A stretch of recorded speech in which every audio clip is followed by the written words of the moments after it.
Assalamualaikum warahmatullahi wabarakatuh.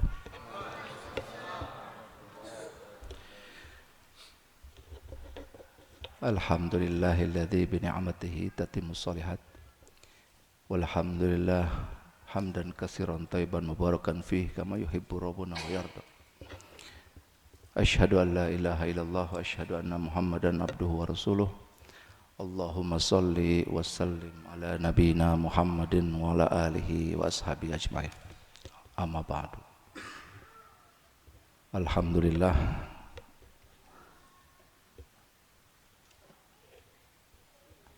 afdhaluz zikir wa la ilaha illallah wa afdhalud du'a alhamdulillah.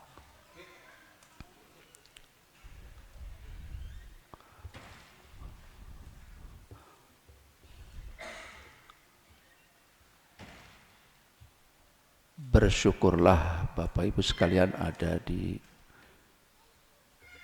tengah-tengah bulan Rabiul Awal, bulan kelahiran Nabi kita Muhammad sallallahu alaihi wasallam. Hari ini tepat tanggal 12 Rabiul Awal. Tapi dalam hitungan sejarah kalender yang ditulis oleh sejarawan dalam buku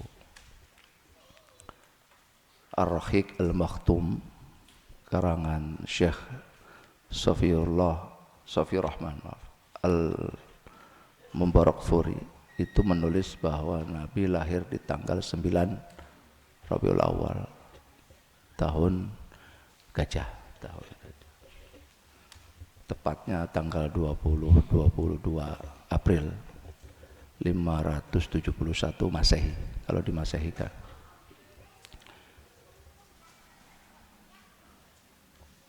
Kelahiran Nabi ini termasuk yang ditunggu-tunggu oleh para ahli kitab dari kalangan Bani Israel, Yahudi dan Nasrani. Yahudi menunggu untuk membunuhnya, Nasrani menunggu untuk menjadikannya sebagai juru selamat. Ini bedanya. Kita umat yang jauh hidup di 1400 tahun sekarang ini, itu termasuk yang menanti-nantikan minimal bertemu dalam mimpi bersama Rasulullah, maksimal berjumpa di hari akhirat nanti membawa syafaat untuk kita. Tidak ada yang berhak memberi syafaat kecuali Allah, dan hanya orang-orang tertentu yang dipilih oleh Allah untuk memberikan syafaat itu. Salah satu kemuliaan Nabi kita adalah memberikan syafaat kepada umatnya. Ini yang kita tunggu.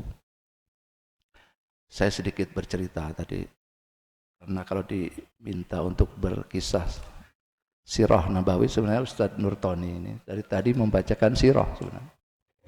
Dalam penggalan-penggalan syair ada Barzanji ya, Diba dan segala itu isinya sirah sebenarnya. Perjalanan Nabi sejak lahir, dari sejak dibat di ummihi kan gitu ya, sampai terus berdakwah Syria Jahriyah sampai wafatnya, itu dikisahkan oleh Ustaz Tony. Cuman kita kadang nggak ngerti, tapi mending ada sebagian yang larut dengan syair-syair tadi. Mudah-mudahan Bapak Ibu termasuk yang merasakan apa yang saya rasakan. Degup rebana itu menggugah jantung. Jadi orang sekeras apapun hatinya itu bisa berdegup kencang dengan suara rebana tadi. Kita diajak flashback 1400 tahun yang lalu pada saat Nabi disambut pada saat datang ke kota Madinah dengan ucapan marhaban.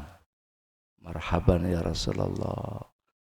Tola'al badru alaina min saniyatil wada dan seterusnya. Jadi sebagaimana yang saya sebut di awal tadi, bahwa kita diminta untuk berzikir. Bahkan dalam satu ayat Al-Ahzab yang harus kita kenang terus ya. Di ayat 21 menyebutkan laqad kana lakum fi rasulillahi uswatun hasanah. Selanjutnya apa? Liman kana yarjullaha wal yaumal akhirah dzakarallaha katsira. Maka perbanyaklah berzikir. Di dalam diri Nabi itu ada contoh yang bisa ditiru. Bagi siapa? Liman kana yarjullaha, yang menginginkan berjumpa dengan Allah. Entah itu di dunia, hakikatnya kita rasakan kehadirannya dalam setiap doa kita. Entah itu di akhir nanti. Kita berjumpa dengan Rabb kita. Di dunia gimana caranya kita berjumpa dengan Allah? Dengan sholat. Seorang ulama menyebutkan barang siapa yang ingin curhat ya, berbicara dengan Allah, maka sholatlah. Dan barang siapa yang ingin Allah berbicara dengannya, maka bacalah Al-Quran. Al-Quran ini termasuk salah satu mukjizat yang diberikan kepada Nabi Muhammad yang kita peringati kali ini.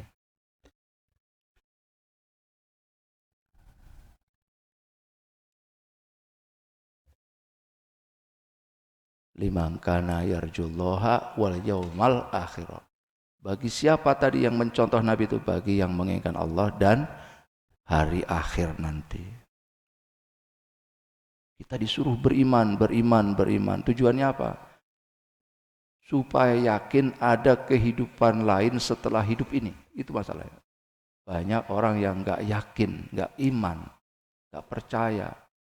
Saya baru baca satu ayat semalam, yang biasa kalau ada notifikasi tiap malam itu saya baca.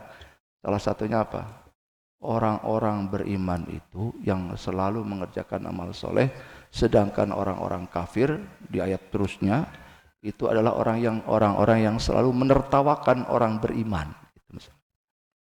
Jadi apa yang kita lakukan ini sebenarnya bahan tertawaan orang-orang yang tidak beriman. Kita disuruh percaya kepada hari di mana nanti kita dibangkitkan kembali. Orang yang ateis, yang tidak percaya pada Tuhan, tidak percaya kepada hari akhir, afterlife, kehidupan setelah hidup ini, maka ia akan cenderung mengatakan kita orang-orang yang tidak rasional, orang-orang bodoh, orang-orang yang utopia, bermimpi sesuatu yang belum terjadi, yang membayangkan adanya kehidupan yang fiksi, yang belum terjadi. Kuncinya di situ. Maka iman selalu disebutkan oleh para dai, para penceramah, adalah nikmat terbesar umat Islam, adalah beriman. Separuh iman adalah bersyukur ya, atas nikmat Allah berupa ujian kesenangan. Separuh iman lagi adalah bersabar, nikmat Allah berupa ujian atas kesusahan, kesedihan. Dua ini bisa ada dalam diri kita, insya Allah kita termasuk orang-orang yang beriman. Syukur karena ada sesuatu yang diberikan kepada Allah yang akan dibalas nanti. Nah berarti kan banyak orang nggak percaya nanti itu ada terjadi atau tidak. Sabar termasuk juga sama, akan dibalas perbuatan kita ini, konsekuensi dari bersabar nanti. Nah, nanti ini juga belum terjadi. Nah, itu kehidupan akhir tadi ya. Yang ketiga, wa dzakarallaha katsiran. yaitu orang-orang yang berzikir, yang mengingat Allah sebanyak-banyaknya. Apa yang kita lakukan sore ini? Berzikir. Berzikir yang tidak pernah dilakukan oleh iblis sekalipun. Ya. Iblis itu makhluk Allah, hamba Allah yang soleh dulunya. Karena kesombongannya, menganggap yang lain rendah, maka umat Islam pun sekarang diingatkan, jangan pernah sekali-kali sombong walaupun sebesar biji zarah. Karena akan mengikuti sifat iblis yang tidak akan pernah masuk surga selama-lamanya. Di apapun, berusahalah Bapak Ibu. Pesan Rasulullah kepada kita satu, jangan sombong. Karena Nabi menegaskan dalam hadisnya, innama bu'istu liutammima makarimal akhlak. Apa itu akhlak? Akhlak adalah upaya untuk terus merendahkan hati kita. Jangan sombong. Pinter, jangan sombong. Kaya, jangan sombong. Hafalan banyak, jangan sombong. Bacaan bagus, jangan sombong. Sedikit saja sombong. Sombong itu apa? Sombong itu merendahkan orang lain, meninggikan dirinya, merendahkan orang lain, dan apa? Menolak kebenaran kalau dinasihati. Jadi dianggap orang lain, tahu apa sih? Saya lebih tahu daripada kamu. Ini udah sombong. Akhlak itu intinya itu. Nabi sampai mau, ini saya ceritakan sirahnya ya, Nabi sampai mau menyuapi orang Yahudi yang buta, yang setiap hari selalu mencaci maki Nabi. Disuapin tiap hari. Karena apa? Karena Nabi nggak sombong. Merendahkan dirinya. Serendah-rendahnya. Tapi bukan menghinakan dirinya ya. Gitu. Artinya tidak ada yang perlu harus dimuliakan dari dirinya. Biarlah Allah yang mengangkat dirinya untuk sampai kepada kemuliaan yang tinggi. Tidak perlu kita sendiri yang mengangkat diri kita untuk dimuliakan orang. Jadi akhlak itu tujuannya itu. Jadi saya kembalikan lagi ke yang tadi, ayat tadi. Surat Al-Ahzab ayat 21. Ingat-ingat ya.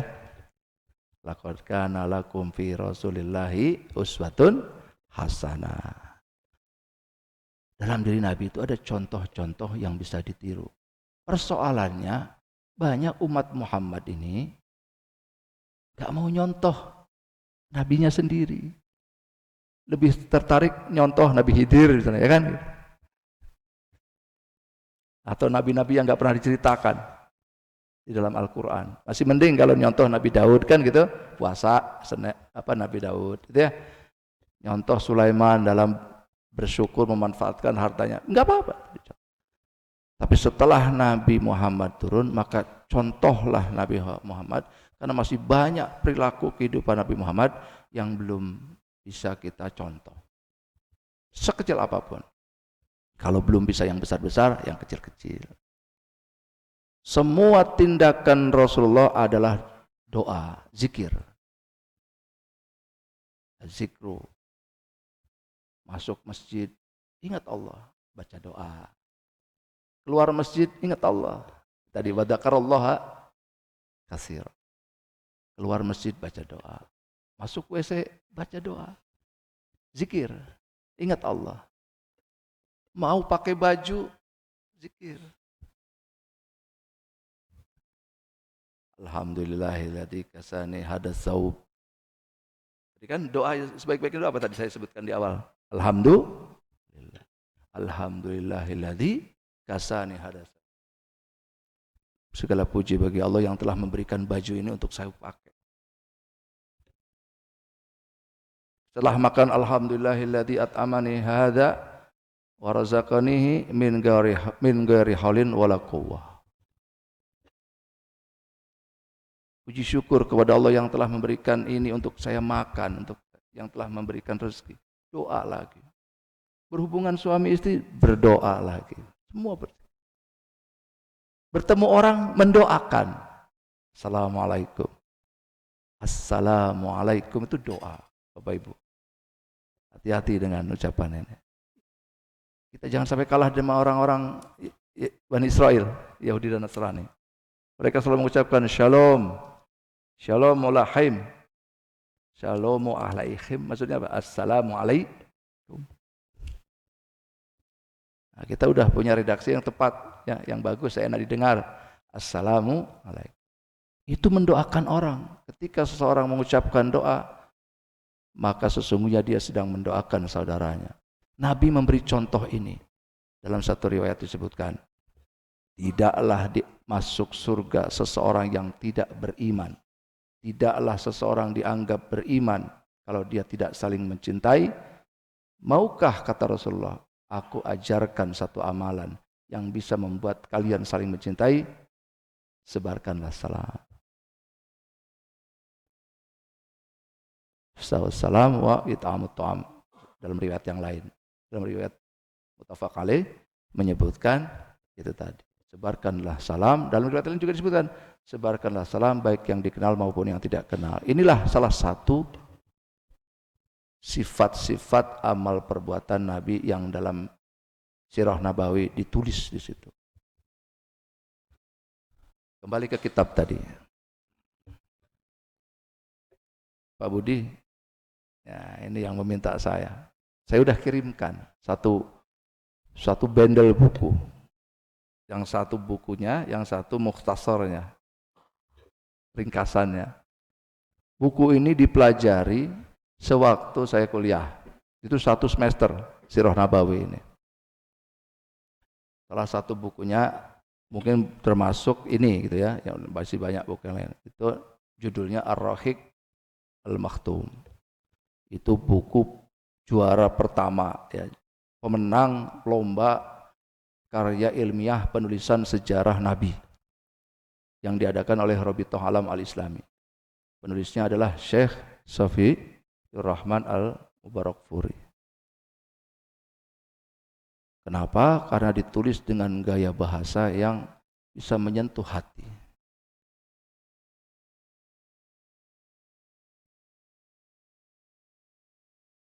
Mudah-mudahan Bapak Ibu sekalian, tadi apa yang dikisahkan Ustaz Tony dalam bacaan-bacaannya, itulah sebenarnya yang ada di dalam kitab tersebut.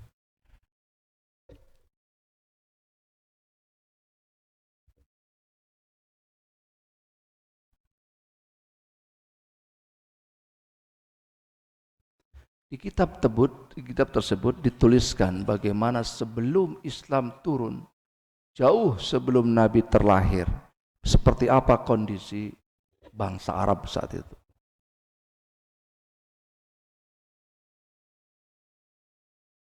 Bangsa Arab terbagi-bagi, ada yang Aribah, ada yang Ba'idah, ada yang Musta'arabah.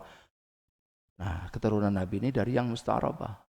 Yang Ba'idah itu apa? Yang kalangan Ad, Samud, bangsa yang sudah hampir habis, sulit dilacak lagi oleh sejarah, karena sudah dikubur hidup-hidup oleh Allah. Itu bangsa Arab itu. Jadi kalau Bapak Ibu punya kesempatan rezeki, rihlah ke Jordan, gitu kan? Di sana ada tempat namanya Petra, ada batu-batu yang dipahat. Nah,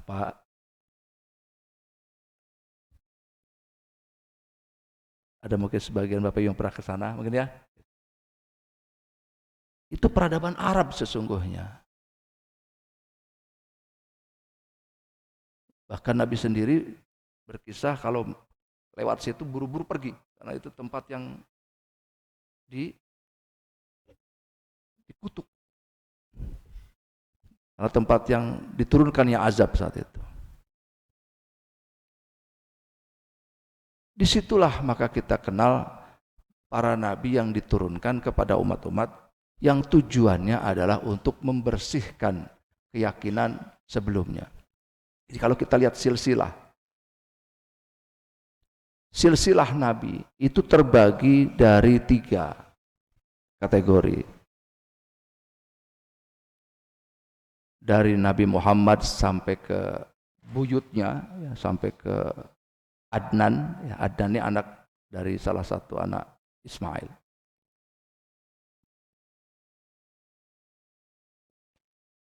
Nah nanti dari Adnan sampai ke Ibrahim.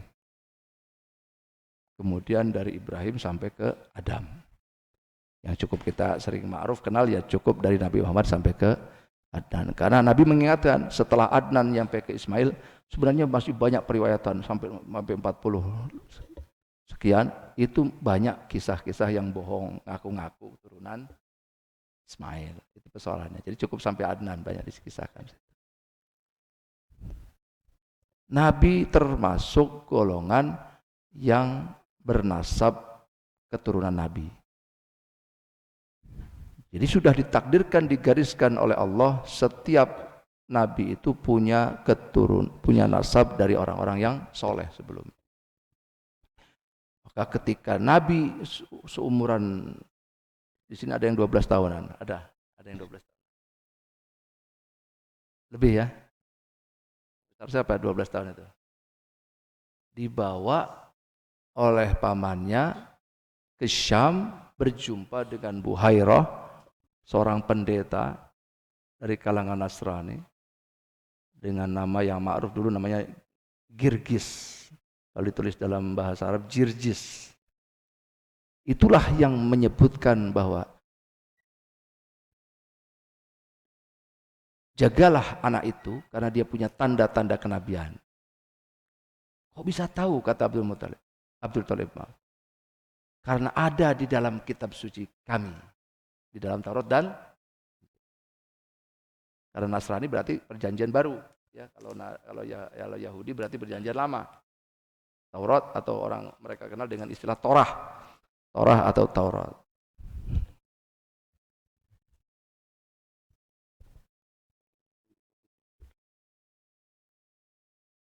Lebih nyaman di bawah Bapak Ibu supaya berdiri sama tinggi, berduduk sama rendah. Sampai mana tadi? Saya suruh cerita jadi cerita aja Pak ya. Sampai menunggu jangan diniatkan nunggu makannya ya, nunggu maghrib. Karena sebelum saya duduk di sini saya dikabari Pak Budi itu mau yang jam 5 atau jam habis maghrib. Ya, alhamdulillah jam 5 saya sanggupi karena dari asal saya sudah di sini. Tujuannya apa? Diniatkan. Ada 4 waktu, ini maksud tausiah juga ya, gitu ya. Ada 4 waktu di mana jangan sampai kita lewatkan dan waktu itu sebagai pengganti dari sisa usia kita yang dulu-dulu yang banyak kebuang-buang. 1.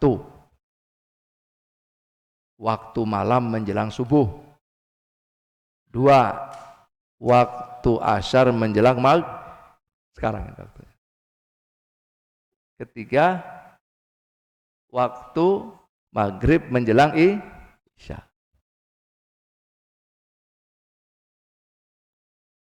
Jangan buang-buang, walaupun sekejap saja. Lah kita udah bukan sekejap lagi dari habis asar sampai maghrib nanti kita berzikir yang tadi saya sebutkan, zikir yang tidak pernah disebut atau dilakukan oleh iblis sekalipun, yaitu selawat.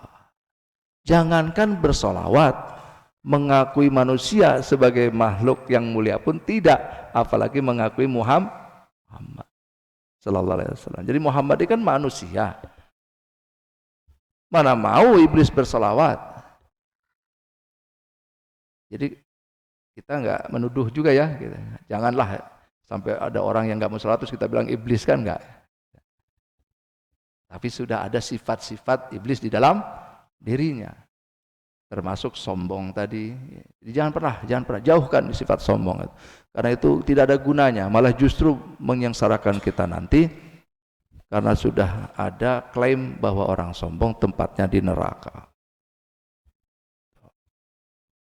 Nah, mudah-mudahan nanti setelah maghrib sampai isya kita pun tidak banyak buang-buang waktu, kecuali untuk 1 ayat tadi. Wa dzakarallaha dzikran katsira. Kembali ke perjalanan Nabi tadi. Jadi setelah paman Nabi diberitahu bahwa ada tanda-tanda kenabian di dalam diri Muhammad muda saat itu, Maka sejak itu dijaga betul Nabi Muhammad. Karena kebiasaan orang Yahudi direkam di dalam Al-Quran setelah Nabi mendapatkan wahyu. Kanu yaktulunal nabiyyina bighairil haq. Dalam surat Al-Baqarah dituliskan. Orang-orang Yahudi banyak membunuh para nabi. Bighairil haq. Ya karena yang mereka nanti, yang mereka tunggu-tunggu, itu kehadiran Nabi untuk dibunuh. Yang dikisahkan kan banyak, yang di apa namanya, diumpankan ke singa, dibuat bahan makanan singa. Ada yang disalib, ya kan? Jadi kalau ada kisah menyebutkan Isa Al-Masih itu disalib, walaupun dalam kisah yang ada di dalam Quran tidak disalib, ya kan? Hanya orang yang diserupakan seperti Isa. Pada hakikatnya yang menyalib itu adalah orang-orang Yahudi. Yang bikin pasaknya itu untuk disalibkan di tangan kakinya itu orang-orang Yahudi. Walaupun hakikatnya perintah dari orang-orang Romawi saat itu untuk menyalib Raja Yahudi saat itu disebutkan. Inilah Raja Yahudi.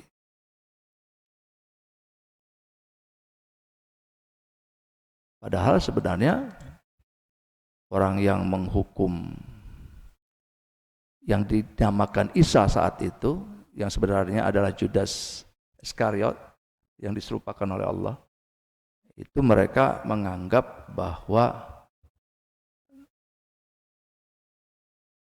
Isa atau Yesus Kristus yang mereka yakini adalah orang yang membawa ajaran yang sesat menurut versi Yahudi Ortodoks.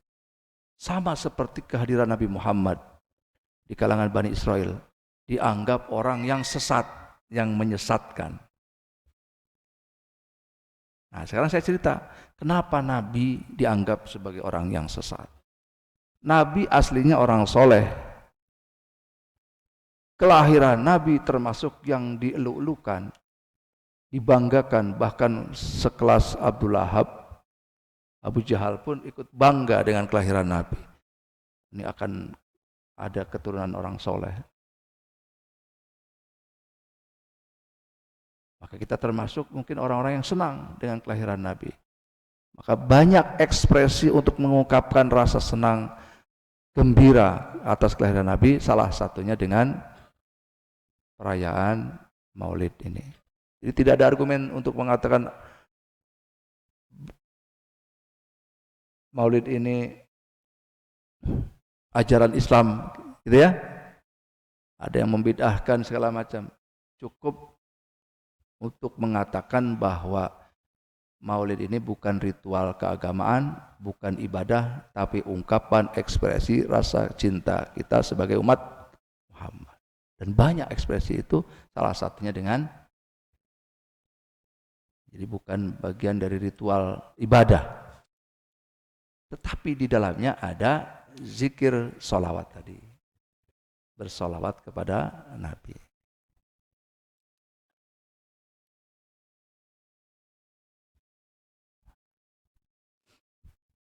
Nah, tadi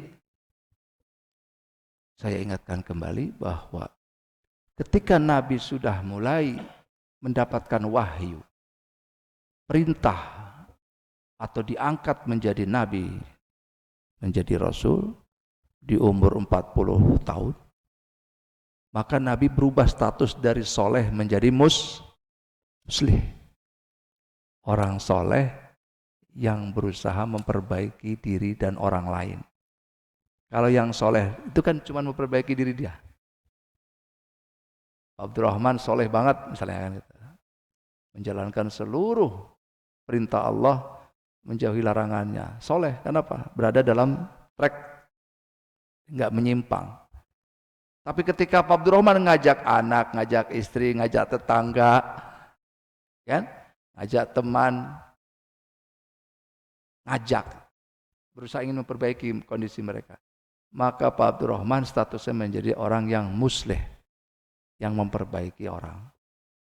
Setelah Nabi menjadi musleh, dulunya banyak teman, jadi banyak wajar. Jadi kalau Bapak Ibu dulu pengen dengerin ceramah, dengerin nasihat segala macam, terus tiba-tiba pengen forward ceramah itu, lama-lama kan jadi banyak musuh, Pak. Ya kan? Kalau cuma dengerin aja, ngamalkan, soleh. Tapi dia hanya memperbaiki dirinya untuk menjadi soleh.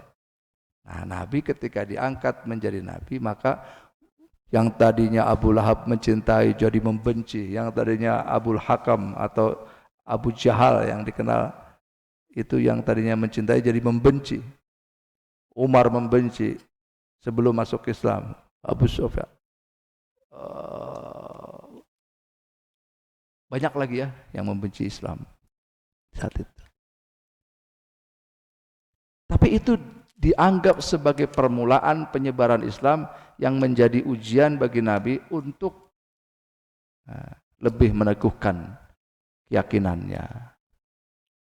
Apalagi ditambah dalam sirah juga disebutkan Nabi mengalami 1 tahun bersedih, namanya Amul Huzni. Tahun-tahun kesedihan Nabi, di mana yang melindunginya Allah cabut satu persatu, Allah angkat satu persatu. Dari Khadijah yang membiayai, membackup dari segi finansial, dari segi pengaruh, Allah ambil.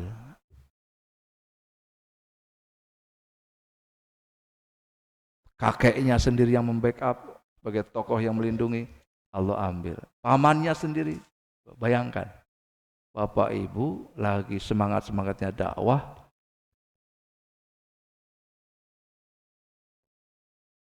yang banyak protes-protes itu di cover oleh backingnya, tiba-tiba backingnya pada mati. Gimana rasanya?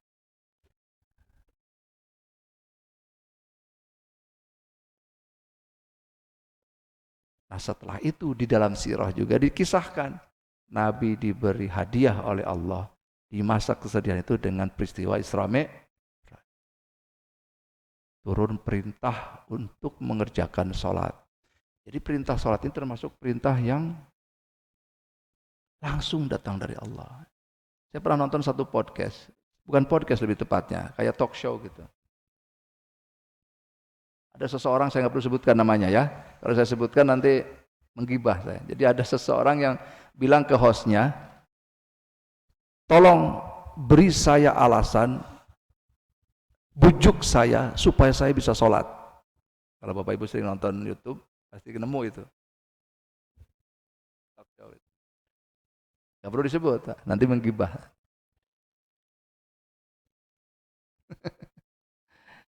Ya kan? Karena sholat salah satunya adalah perintah yang langsung Allah turunkan dengan cara menghadap Nabi Muhammad kepada Allah. Perintah zakat langsung turun ayatnya. Perintah puasa turun ayatnya langsung dalam Quran.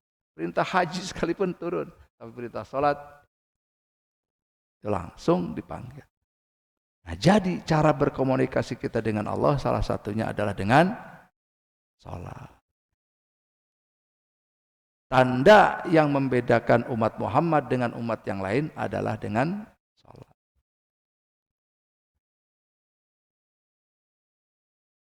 Dan argumentasi yang paling membuat seseorang yang bertanya tadi menjadi tidak lagi bertanya adalah dalam momen sholat itu ada peristiwa di mana kepala yang dibanggakan harus ditundukkan di bawah kaki, bahkan kaki orang di depannya, kan gitu.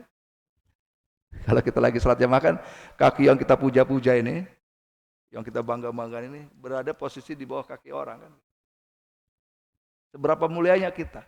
Disitulah yang tadi di awal saya sebutkan, iblis tidak pernah mau menundukkan martabatnya untuk bersujud hanya untuk seonggok tanah, seonggok makhluk yang diciptakan dari tanah. Nah, kita ini sujud supaya ingat kita ini dari sini, dari tanah, Kalau orang Kristen kalau mau dikubur tuh, pendetanya selalu bilang, from earth to earth, ashes to ashes, dust to dust. Kita ini dari bumi kembali ke bumi, dari tanah ke tanah, dari debu menjadi debu. Dalam kitab suci mereka ditulis seperti itu. Sama seperti dalam kitab suci kita juga kayak. Karena semua wahyu bersumber dari Allah. Itu yang didakwahkan terus oleh Nabi, yang menjadikan Nabi dibenci oleh umatnya. Jadi bayangan kita adalah kita menganggap umatnya Muhammad itu umat yang sangat berbeda 100% dari yang kita bayangkan. Padahal umat Muhammad adalah seperti kita sekarang ini yang mengaku umat Muhammad tapi tidak mau menjalankan perintah ajaran Muhammad. Itu bayangan kita ke belakang, flashback di zaman ditulis dalam Sirah Nabawi ini, itu seperti itu kondisinya. Orang-orang Arab Musta'rabah tadi, itu mereka mengaku agamanya Ibrahim, ajaran yang dibawa oleh Ibrahim, tapi tidak menjalankan akhlak-akhlak Ibrahim. Orang-orang Yahudi dan Nasrani yang hidup di situ pun, di Mekah, di Yastrib dulu namanya, Madinah itu juga mereka mengaku agama Ibrahim. Disebut, kalau kita sebut sekarang namanya Abrahamic religion. Mereka itu termasuk agama Ibrahim.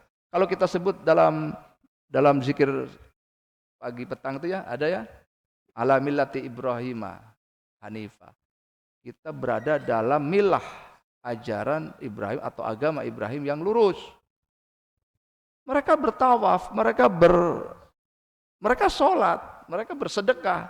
Bapak Ibu tahu, dalam sirah ini dikisahkan siapa orang pertama yang membuat orang-orang Arab menjadi musyrik. Orang yang dermawan, orang yang rajin ibadah, orang yang ahli tawaf, namanya Amr bin Luhai. Hanya karena ditokohkan, dianggap sufi, dianggap alim, pergi ke Syam, nemu, kalau kita bilang berhala, ya, Hubal, nemu Hubal, ditaruh di Ka'bah, dengan keyakinan orang-orang Syam ini termasuk orang-orang yang diberkahi, karena banyak para nabi turun di sana. Ini gara-gara Luhai ini, hancur lebur orang Arab akidah. Nah, jadi jangan sampai kita tadi tersesatkan. Maka kita selalu minta dalam Al-Fatihah itu ya, setiap sholat dibaca, apalagi di luar sholat,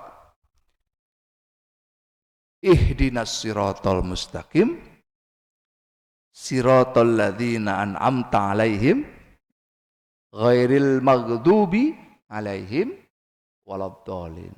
Tunjukkanlah kami jalan yang lurus, jalan yang engkau beri nikmat tadi, bukan jalan yang engkau sesatkan seperti orang-orang yang disesatkan itu. Siapa dalam tafsir? Marogi ada di situ, di tafsir Ibnu Katsir juga disebutkan, di tafsir Jalalain juga disebutkan. Siapa dolin? Dolin adalah segolongan orang-orang Nasrani yang disesatkan, yang kitab sucinya diacak-acak, yang bahkan mereka nggak mengenal siapa Muhammad. Saya sedikit cerita ya Pak ya. Saya mengajar di satu kampus khusus pelajaran agama. Dulu namanya Islamik, agama Islam. Kampus ini kampus yang sebenarnya saya udah cerita sama Pak Maman ya. Saya udah pengen keluar kampus ini karena godaan setannya banyak. Sekolah fashion design yang kalau saya masuk ke kelas itu namanya anak fashion ya, jadi segala dipakai Pak gitu. Jadi saya lebih banyak menutup mata daripada meleknya. Tapi saya harus ngajar Islamik di situ. Lama-lama saya berpikir, mungkin ini cara saya merubah mereka. Setahun berselang, 2 tahun, 3 tahun saya nggak berhasil, akhirnya saya mundur. Saya milih bahasa Indonesia, pelajaran bahasa Indonesia. Karena saya dianggap nggak berhasil membuat mereka soleh, kan gitu. Belajar agama hari ini, hari itu juga pakai yang segini-segini. Jangan sampai saya dibutakan mata saya hanya karena sering melihat seperti itu. Setahun saya sampai nggak mengajar di situ. Sampai akhirnya saya dapat mata kuliah yang namanya religion. Lebih umum dari Islamik. Di dalamnya bukan hanya orang Islam, ada orang Buddha, ada orang Hindu, ada orang Kristen, Katolik dan Protestan. Saya suruh ngajar namanya agama, kurikulum Sisdiknas, Sistem Pendidikan Nasional. Harus ada pelajaran agama di setiap kampus. Kenapa alasan saya menerima itu? Karena satu-satunya yang bisa saya amalkan dari ilmu saya S1 dulu. Ya. Karena kesini saya nggak belajar dan mengajarkan agama, karena yang saya belajar antropologi. Jadi harapan saya bisa mengajar agama di situ. Saya sampaikan kepada mereka, niatnya apa tadi? Ya sudah, saya anggap ini bagian dari dakwah. Akhirnya apa? Kalaupun saya sampai nggak ngajar lagi hanya karena tadi mengajarkan sesuatu yang menjadi fakta, kan? Fakta bahwa Alkitab sudah banyak dihapus, kan harus saya sampaikan, Pak. Banyak protes saya, banyak yang diprotes dari pernyataan saya. Tapi itulah yang saya sampaikan. Bahkan sampai mereka nggak tahu siapa sebenarnya Pak Muhammad itu. Sesungguhnya mereka yang masuk tadi, ad-dhalin, orang yang disesatkan, sampai nggak tahu Muhammad. Orang Kristen nanya ke saya, orang Katolik, mahasiswa saya. Saya bilang Muhammad adalah seorang nabi yang kau nanti-nantikan sebagai juru selamat, bahkan oleh seorang pendeta di masa Nabi yang namanya Buhairah tadi, ya kan, dalam sirah tadi. Tapi udah dihapus namanya. Kata Mahmadim atau Muhammad yang kita kenal sekarang itu dihapus. Padahal di dalam Taurat disebutkan di situ, yang perjanjian baru pun disebutkan di situ. Dia adalah orang yang manis kata-katanya, perilakunya yang baik, yang mulia. Wahai putri-putri Yerusalem, Muhammadinnya nggak disebut dalam terjemahan Alkitab bahasa Indonesia. Seorang pendeta mengungkapkan ini. Kalau saya nanti ada kesempatan saya kirimkan ke Pak Budi biar Pak Budi yang broadcast ya. Seorang pendeta justru mengungkapkan bahwa ketika dia baca Alkitab aslinya ada nama Muhammad ditulis di situ. Mahmadim itu Muhammad. Akhirnya banyak ahli kitab yang masuk Islam di bahasa Nabi. Maka waktu itu ada satu syariat menyebutkan kita masih boleh menikahi ahlu kitab di saat itu. Karena masih imannya masih murni. Masih menganggap Tuhan itu satu, masih monotheism. Tuhan itu tunggal. Belum tercampur di dalam kitab suci tadi, dalam Quran dituliskan laqad kafarul ladina qalu innallaha huwa al-masih, dan seterusnya ada laqad kafarul ladina qalu innallaha salisun salas. Ini yang membuat telah kafirlah orang-orang yang mengatakan Tuhan itu animism, yaitu manusia yang dijadikan Tuhan. Dan telah menentanglah atau tertutuplah hatinya, kafara tadi, tercover, tutup. Orang yang mengatakan Tuhan itu salisun salas, Tuhan itu Trinity. Mahasiswa tadi sampai bengong saya sampaikan itu. Kalau sampai saya ngomong di luar itu sudah masuk koran, Pak, gitu. Ini sara ini kan gitu. Tapi karena saya ngomong di kelas, kebebasan intelektual dijamin, gitu kan. Yang saya sampaikan adalah itu tadi. Nah, ini sebenarnya menjadi fakta dalam sirah Nabawi tadi, bahwa sesungguhnya Nabi Muhammad adalah orang-orang yang selalu dekat dengan Bani Israel, dengan ahli kitab. Bahkan punya istri dari kalangan ahli kitab, Maryah Qibtiyah itu ya. Dalam sirah itu disebutkan. Nah, jadi buku ini, tenang Pak ya, saya titipkan ke Pak Budi, biar Pak Budi yang menyebarkannya kalau yang berminat membacanya. Karena baca buku ini enggak saya dulu 1 semester. Buku. Jadi kalau saya sampaikan dalam enggak sampai 1 jam, saya sudah harus selesai ya. Sebentar lagi udah mau maghrib nih.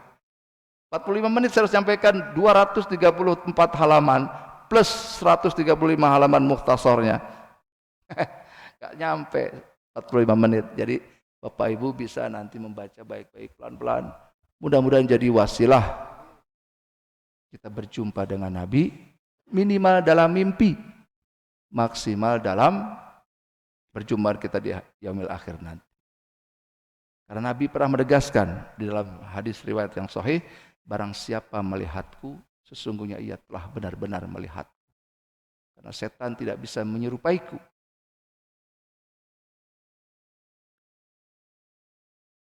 Waktu saya berapa menit? 3 menit lagi. Boleh? Nah, bentar lagi azan ya. Sebelum saya sudahi, saya hanya ingin bercerita. Semua wahyu kebanyakan turun melalui mimpi. Bahkan Nabi Ibrahim menyembelih putranya sendiri karena adanya mimpi. Dan banyak orang yang tidak percaya dengan mimpi kali ini. Padahal Nabi dan dapatkan wahyu kebanyakan dari mimpi. Jadi jika Bapak Ibu sekalian, Allah beri karunia suatu saat nanti bisa berjumpa dengan Nabi dalam mimpi, yakinlah itu Nabi. Cuman pesan saya satu, sekali Bapak Ibu bermimpi, jangan pernah ceritakan pada orang. Simpanlah itu baik-baik. Karena mudah-mudahan dengan wasilah itu, insya Allah Allah akan berikan lagi kesempatan berjumpa lagi. Ini godaan setan ya. Kalau seandainya saya teruskan, saya bisa bercerita. Tapi nggak boleh cerita. Ya. Tapi setidaknya itu tadi. Mudah-mudahan momen ini di mana tadi suara rebana, suara alunan salawat, suara orang berzikir melalui salawat tadi, itu salah satu ekspresi kita mencintai Nabi. Satu kisah yang saya sebutkan. Dulu di Mesir ada satu keluarga yang ketika dia mendengar tetangganya mengadakan perayaan salawat seperti itu, ngasih makan, bersolawat. Dalam kehidupan nyata dia membenci sekali karena berisik, Pak. Ya, tadi kan berisik. Tapi dalam mimpinya ia melihat rumah itu terang benderang. Dan wasilah mimpinya itu ia akhirnya bersyahadat lewat tangan Rasulullah sendiri di dalam mimpinya. Besoknya ia tanya ke suaminya, kenapa kau siap-siap semua ini? Dia kayak mau kedatangan tamu banyak. Karena dia bilang, semalam saya bermimpi, kau telah masuk Islam di bawah tangan Rasulullah sendiri. Maka saya akan mengadakan perayaan salat itu di rumah sendiri. Bayangkan seorang Yahudi bisa masuk Islam lewat kisah tadi, lewat mimpi. Karena mimpi bagian dari 46 sifat atau bagian dari kenabian. Hadis tadi kalau saya teruskan ya, gitu. Barang siapa berjumpa dengan aku dalam mimpi, maka dia adalah benar-benar aku. Karena setan tidak bisa menyerupaiku. Dan mimpi seorang mukmin adalah satu bagian dari 46 bagian sifat kenabian. Jadi mudah-mudahan ini salah satu wasilah setelah kita membaca ini juga. Saya yakin Bapak Ibu kalau baca Sirah Nabawi ini, pelan-pelan sesempatnya waktu, kita akan dibawa 1400 tahun ke belakang untuk mengenang bagaimana perjalanan Nabi. Jadi yang dikisahkan Pak Nurton itu sangat menyentuh kalau ngerti artinya. Itu persoalannya, kita nggak ngerti. Sehingga tidak begitu ya merasuk ke dalam hati. Dan saya berharap bahwa apa yang saya sampaikan kali ini, mudah-mudahan qadarullah Allah menunjuk Pak Budi untuk meminta saya duduk di sini hanya untuk menyampaikan ini. Dan mudah-mudahan, itulah yang saya bisa nggak tolak Pak. Nah, kisahnya kan Pak Budi yang tahu sendiri. Saya sudah menolak untuk hadir di sini. Tiba-tiba saya telepon balik, Pak siap saya di sini. Karena saya takut. Saya takut Allah murka karena saya menolak permintaan itu. Kenyataannya apa Pak? Saya cuma bilang sama Pak Budi, ini terakhir aja ya. Alasannya saya sibuk, jam sampai sore saya mengajar. Setelah Pak Budi telepon itu, satu jadwal jam saya mengajar itu langsung ditutup di email. Siapa yang berbuat itu? Allah. Supaya saya hadir di sini, maka ditanya Pak Budi, kenapa saya di sini? Saya menyempatkan diri dan disempatkan oleh Allah karena satu mata kuliah saya yang jam ini telah ditutup sampai akhir semester. Jadi kalau saya tolak, semua mata kuliah saya dihapus semua itu. Ini fakta yang saya harus ceritakan, bahwa ada hal-hal dalam beragama tidak masuk dalam rasio kita. tapi harus dicerna baik-baik oleh hati supaya hati kita lebih lembut, lebih bisa menerima kebenaran. Demikian yang saya sampaikan, mudah-mudahan bermanfaat.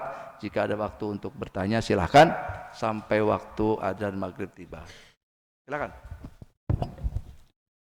Jazakallah khairan katsiran Pak Ustadz. Sambil menunggu azan maghrib, barangkali dari para jamaah, bapak atau ibu yang ingin bertanya dipersilahkan. Pertanyaan pertama datang dari Pak Budi. Ada lagi? Satu aja. Sementara itu dulu. Ya, satu aja. Nanti jawabnya bisa setengah jam nanti kalau.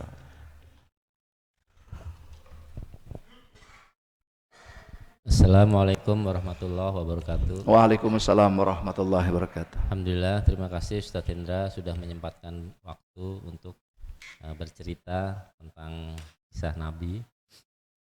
Hanya ada satu pertanyaan dari saya. Saya pernah mendengar bahwa ada amalan yang diterima sama Allah, ada amalan yang tidak diterima sama Allah.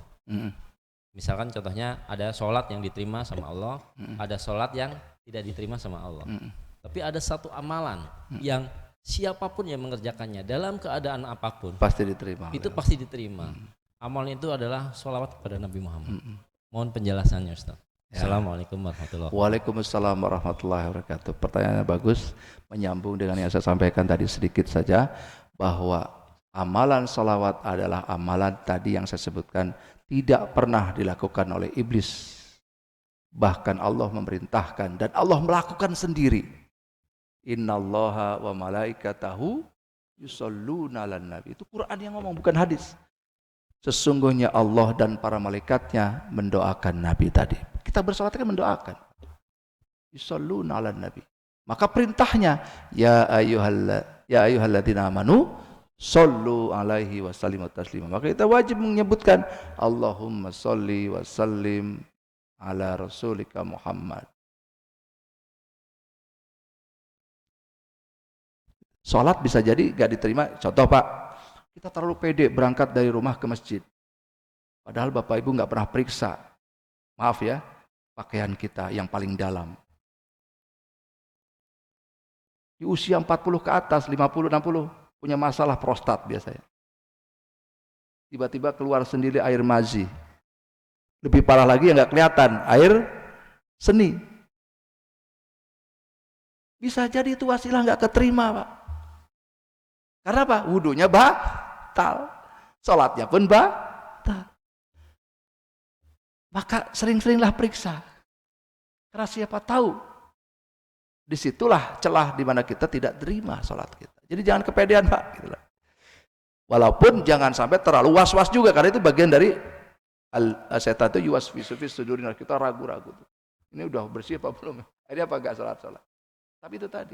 Kadang satu hal yang bisa membuat kita tidak terima. Contoh lagi sedekah, bisa enggak terima gara-gara apa?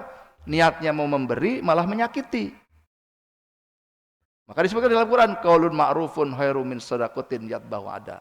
Niatnya mau ngasih malah justru bikin orang sakit hati. Maka lebih baik ngomong yang baik daripada sedekah. Karena sedekah pun malah justru membuat kita nggak keterima juga. Apapun Pak. Gitu. Dulu kan pernah saya singgung Pak ya. Gitu.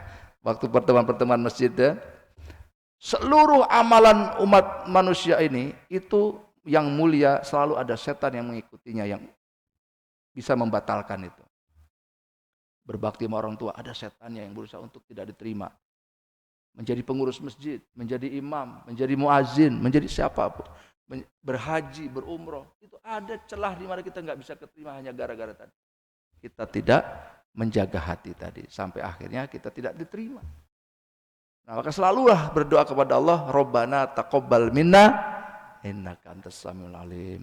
Allahumma inna nas'aluka ilman nafi'an wa rizqan thayyiban wa amalan mutaqabbala. Begitu ya Pak Budi? Ya kalau saya panjang nanti kita japri saja. Assalamualaikum warahmatullahi wabarakatuh. Waalaikumsalam warahmatullahi wabarakatuh. Berhubung beberapa menit lagi kita akan menantikan azan, mohon Pak Ustadz untuk menutup dengan doa, termasuk doa kafaratul ilmi. Baik, sebelum saya tutup dengan kafaratul majlis, saya mengajak Bapak Ibu untuk berdoa setulus-tulusnya, seikhlas-ikhlasnya. Mudah-mudahan setelah ini Allah berikan keberkahan dengan kita bermajlis sampai dari sholat ke sholat, ya. Dan nanti lagi dari sholat lagi ke sholat lagi, nunggu isya biasanya pula. A'udzubillahi minasyaitonirrajim. Bismillahirrahmanirrahim. Allahumma innaka ta'lam anna hadhil quluba qad ijtama'at ala mahabbatik wal taqat ala ta'atik wa tawahadat ala da'watik wa ta'ahadat ala nusrati syari'atik fawasik Allahumma rabitat taha wa dimuddaha wa hdiha subulaha wa amlaha binurika alladhi la yakhbu wa asrah suduraha bifaidil imani bika wa jamil tawakkuli alaika wa ahyiha bima'rifatika wa mital syahadati fi sabilika innaka ni'mal maula wa ni'man nasir. Allahumma amin. Allahumma inna nas'aluka al-khaira kullihi ajilihi wa ajilihi wa ma'alimtu minhu wa ma'lam a'lam wa na'udzubika minan nari wa ma qaraba ilahi min qawlin aw amalin. Allahumma inna nas'aluka mimma sa'alaka nabiyyuna Muhammadun sallallahu alaihi wasallam wa na'udzubika mimma ta'awadza bihi nabiyyuna Muhammadun sallallahu alaihi wasallam wa ma qadara li min qadir faj'al aqibata rusyda. Allahumma innaka ta'lamu sirrana wa aliyatana faqbal ma'tiratana wa ta'lamu hajatana faqbil dzunubana faghfir lana dunubana wa israfana fi amrina wa sabit aqdamana wa sallallahu alaihi wasallam Muhammadin wa ala alihi wa sahbihi ajmain. Assalamualaikum warahmatullahi wabarakatuh. Waalaikumsalam warahmatullahi wabarakatuh. Kepada para bapak jemaah kami ucapkan juga jazakumullah khairan katsira atas kehadirannya. Assalamualaikum warahmatullahi wabarakatuh.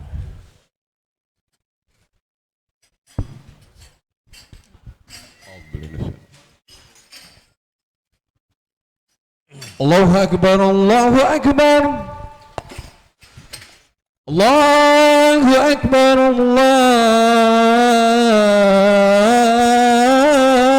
Akbar.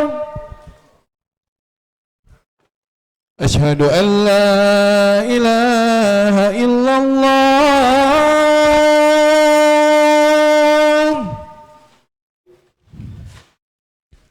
Asyhadu an la ilaha illallah.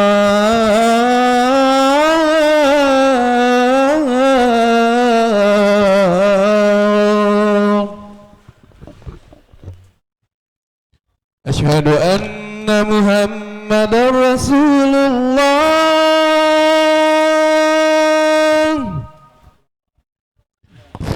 Asyhadu anna Muhammadar Rasulullah.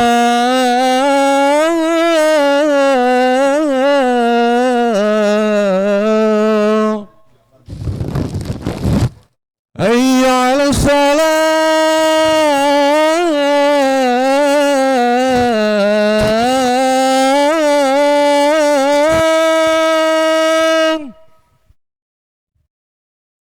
Hayya 'alas salah.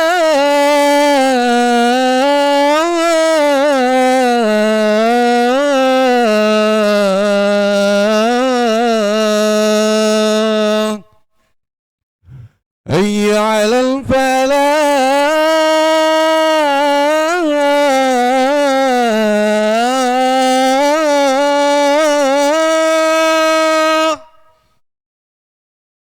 Hayya 'alal falah.